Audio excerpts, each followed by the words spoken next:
Hola chicos, soy el profesor Jesús Paredes. Vamos a tener una clase de biología en esta semana 7, ¿sí? Empecemos. Muy bien chicos, hoy día en la séptima semana lo que vamos a revisar es tejido sanguíneo, ¿sí?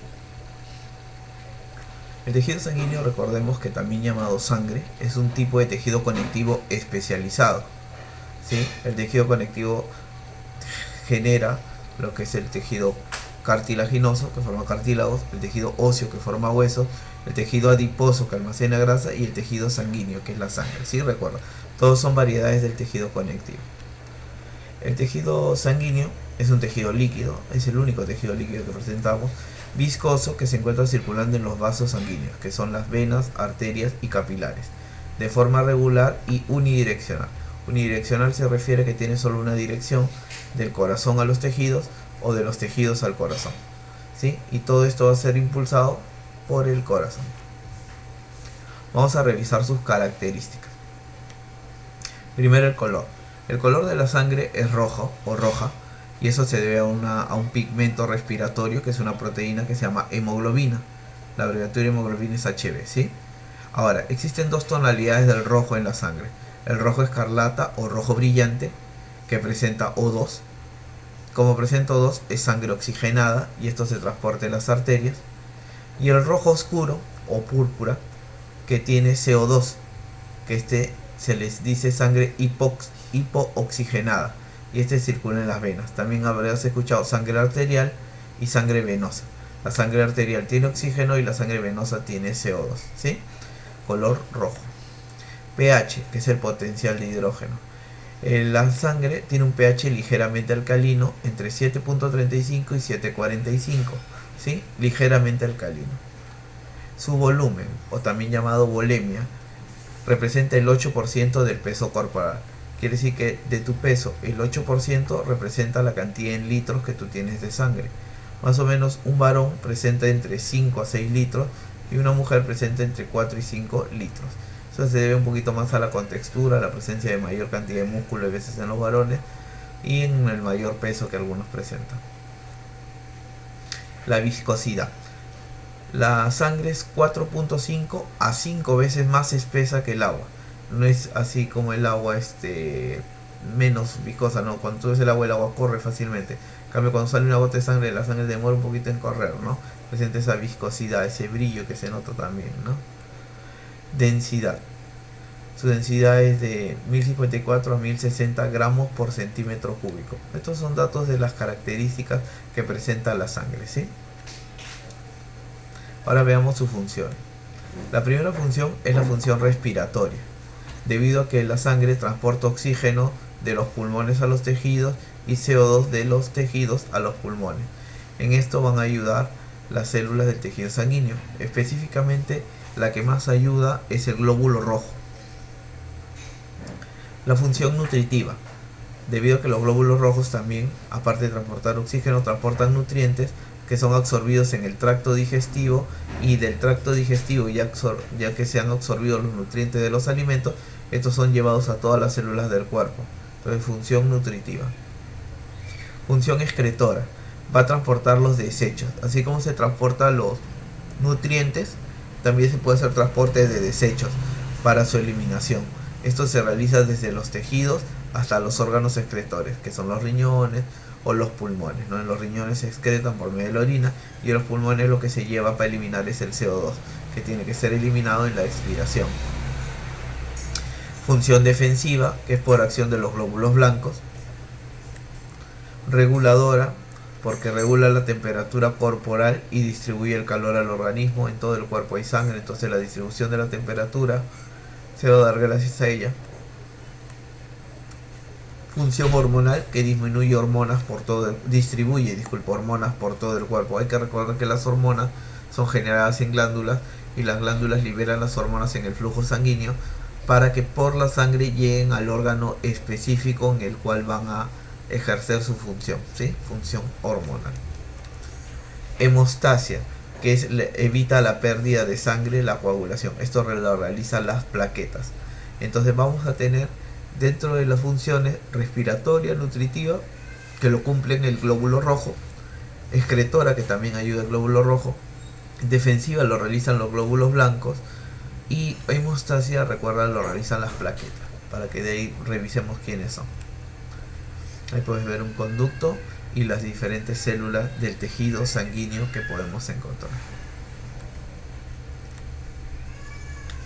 Vamos a ver los componentes del tejido sanguíneo.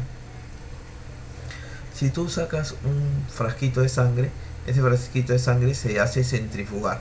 Quiere decir que se pone un aparato que se llama centrífuga, que gira a alta velocidad, y lo que va a hacer es permitir la separación de la sangre con el plasma. Entonces tú vas a encontrar en la sangre, vas a encontrar que se da la separación, vas a encontrar en 45% los hematíes o glóbulos rojos, una capa de menos de 1%, la capa leucocítica, que contiene a plaquetas y a glóbulos blancos, que son llamados leucocitos. Recuerda, los glóbulos rojos se les llama hematíes, eritrocitos o glóbulos rojos. Los leucocitos son los glóbulos blancos acá, los glóbulos blancos, leucocitos, y las plaquetas, que son fragmentos de células, ¿sí? Y el otro, lo que ocupa mayor porcentaje en una muestra de sangre centrifugada, es el plasma, que cumple con el 45%. Ahora, este plasma, ¿qué va a contener? En mayor cantidad, el plasma lo que contiene es agua, en un 92%, y en el agua se da el transporte de moléculas orgánicas e inorgánicas. Luego el 7% son proteínas plasmáticas, y luego otros solutos que se van a encontrar en un 1%. ¿Qué proteínas, profesor? Por ejemplo, tenemos la albúmina, que transportan lípidos, hormonas esteroideas, y con la contribución principal de la concentración osmótica del plasma. La proteína más abundante de todas es la albúmina. Si faltase albúmina, la persona va a padecer de edemas, recuérdate, ¿sí? Si la albúmina disminuye en su cantidad, la persona puede padecer de edemas. Luego siguen las globulinas, que transportan iones, hormonas, lípidos, y su función es inmunitaria. En ellas vamos a tener que se forman las inmunoglobulinas, o los anticuerpos, que nos van a ayudar a defendernos de los distintos agentes patógenos que causan enfermedades. Luego tengo el fibrinógeno. El fibrinógeno es un componente esencial del sistema de coagulación, que forma fibras para que cuando tú te hagas una herida, las fibras junto con las plaquetas cierren las heridas y se dé la reparación de ese tejido. Las proteínas reguladoras, como las enzimas, hormonas y proteínas coagulantes. Entonces tú te darás cuenta que la proteína más abundante, la proteína plasmática, porque esté en el plasma, más abundante es la albúmina, ¿sí? Muy bien. Pero también existen otros, ¿no? Como por ejemplo electrolitos, que su composición iónica de líquido extracelular normal, esencial para las actividades vitales. Y acá vas a encontrar presencia de electrolitos que son vitales, ¿no? Iones que son vitales, el sodio, el potasio, el cloro. También vas a encontrar nutrientes orgánicos que se usan para la producción de ATP, el crecimiento, el mantenimiento de las células, como por ejemplo los ácidos grasos, glucosa, aminoácidos, productos de desechos orgánicos, y son transportados hacia localizaciones de degradación o excreción. Entonces tú te darás cuenta que, por ejemplo, si uno ve el nivel de glucosa, lo que está hablando es el nivel de glucosa en el plasma, ¿sí? En el plasma está la glucosa. Ahora, hay un término que a veces aparece. Recuerda, mira, tengo los glóbulos rojos o hematíes, la capa leucocitaria y el plasma. Pero algunos también habrás escuchado que dicen suero. Ya, suero es el plasma que carece de algunos factores de coagulación. O sea, cuando el plasma carece de factores de coagulación, se le llama suero. ¿Qué factores son? El 1, el 2, el 5 y el 8. Entonces, ¿qué va a pasar? No va a coagular esa sangre, ¿sí? El suero se observa después de que la sangre se ha coagulado, y aparece como un líquido sobrenadante que posee serotonina, que es elaborado por la activación de las plaquetas, ¿sí? Entonces esto se forma luego de la coagulación. Hay una parte coagulada y una parte líquida. Esa parte líquida se llama suero.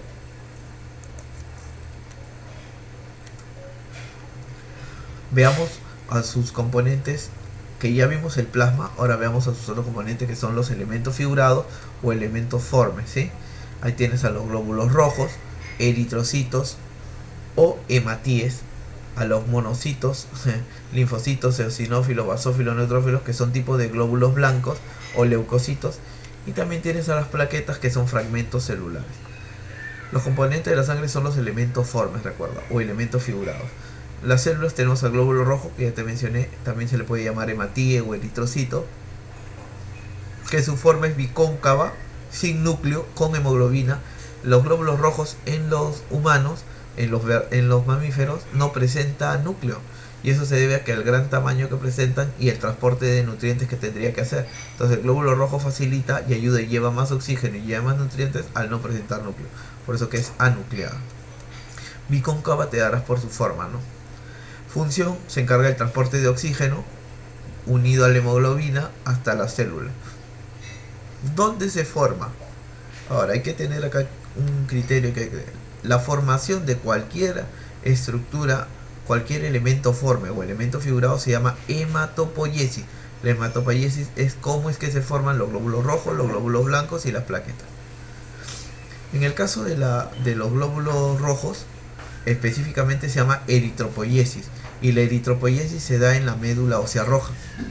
Luego tenemos los glóbulos blancos, o también llamadas leucocitos, que hay de tres tipos: granulocitos, macrófagos y linfocitos. Su forma es más o menos redondeada, como tú lo ves, con núcleo. La diferencia es que acá sí hay núcleo. Su función es netamente defensiva, mientras que el glóbulo rojo su función es de transporte. El glóbulo blanco su función es de defensa. Y se forma en la médula ósea, maduran en la propia médula ósea, en la que los ganglios linfáticos o en el timo, ¿sí? Entonces esto se llama leucopoiesis, la generación o la formación de glóbulos blancos. La eritropoiesis y la leucopoiesis están dentro del término de hematopoiesis, ¿sí? Por si acaso. Ahora veamos el último. En el caso de las plaquetas, que también son llamadas trombocitos, estas no son células, son fragmentos de células, ¿sí? Su función, se encargan de la coagulación sanguínea y se forman en la médula ósea. Entonces, si a ti te preguntan en hematopoiesis, ¿dónde se realiza la hematopoiesis? Estamos hablando de la médula ósea roja. Y la formación de plaquetas se llama trombopoiesis. La formación de glóbulos blancos, leucopoiesis, y la formación de glóbulos rojos, eritropoiesis, ¿sí? Ahora, así como se forman, también se da la destrucción, que se llama hemocateresis, que es la destrucción de los eritrocitos viejos o enfermos, y esto ocurre en la médula ósea, que es el sistema retículo endotelial, en el hígado, en la célula de Kupffer, y en el vaso, que contiene la pulpa roja. Entonces, en estos lugares se da la destrucción de los glóbulos rojos, ¿sí? Muy bien. ¿Qué es el hematocrito? Mira, el hematocrito es el volumen de glóbulos rojos en relación con el volumen de sangre. O sea, si tú le sacas sangre a la persona y lo haces centrifugar, tú vas a poder analizar el plasma, la capa leucocítica y el plasma, que es lo que ya les había mencionado. Y los glóbulos rojos sería acá, ¿no? Glóbulos rojos.